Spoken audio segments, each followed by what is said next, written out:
ನಮಸ್ಕಾರ. ಇದು ABS version ಇರೋ ಗಾಡಿ ಎಲ್ಲ ABS ಮೋಟ್ರ್ ಹೋಗ್ಬಿಡುತ್ತೆ. ಅದಕ್ಕೊಂದು 2 ರೀಸನ್ ಹೇಳ್ತೀನಿ. ನೆಕ್ಸ್ಟು ಸ್ವಲ್ಪ ಮೈಂಟೈನ್ ಮಾಡಿ ನೋಡಿ. ಮೇಯ್ನಾಗಿ ಇಲ್ಲಿ ಏನಾಗುತ್ತೆ ಅಂದರೆ ಈ ನಾಯಿ ಕಚ್ಚೋದು, ಆಮೇಲೆ ಬೆಕ್ಕು ಇದು ಕಚ್ಚೋದು, ಮಕ್ಕಳೇನ ಇದು ಎಲ್ದ್ಬಿಟ್ರೆ ಇದು ಕಟ್ಟಾಯಿತು ಅಂದರೆ ಶಾರ್ಟ್ ಆಯಿತು ಅಂದರೆ ABS ಮೋಟ್ರ್ ಹೋಗ್ಬಿಡುತ್ತೆ. ಇದೊಂದು ರೀಸನ್ನು.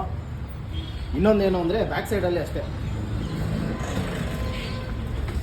ನೋಡಿ, ಈ ಪಂಚರ್ ಹಾಕೋವಾಗ ಇದನ್ನು ಬಿಚ್ತಾರೆ, ಆವಾಗ ಇಲ್ಲಿ ಕಟ್ಟಾಗುತ್ತೆ. ಇದೊಂದು ರೀಸನ್ನು. ಇದಕ್ಕೆ ಏನು ಸೊಲ್ಯೂಷನ್ ಅಂದರೆ ಇದು ಕಟ್ಟಾಗೋವಾಗ ABS ವೈರ್ದು ಸಾಕೆಟ್ ಬರುತ್ತೆ, ಆ ಸಾಕೆಟು ಡಿಸ್ಕನೆಕ್ಟ್ ಮಾಡಿಬಿಡಿ, ಆವಾಗ ನಿಮಗೆ ಕರೆಕ್ಟಾಗಿರುತ್ತೆ. ಇನ್ನೊಂದೇನು ಕಂಪ್ಲೇಂಟ್ ಬರುತ್ತೆ ಅಂದರೆ ಡಿಸ್ಕ್ ಆಯಿಲು ಕರೆಕ್ಟಾಗಿ ಪ್ರಾಪರಾಗಿ ಮೇಂಟೈನ್ ಮಾಡಿಲ್ಲ ಅಂದರೆ ಕನ್ಫರ್ಮ್ ಆಗಿ ABS ಮೋಟ್ರ್ ಹೋಗ್ಬಿಡುತ್ತೆ.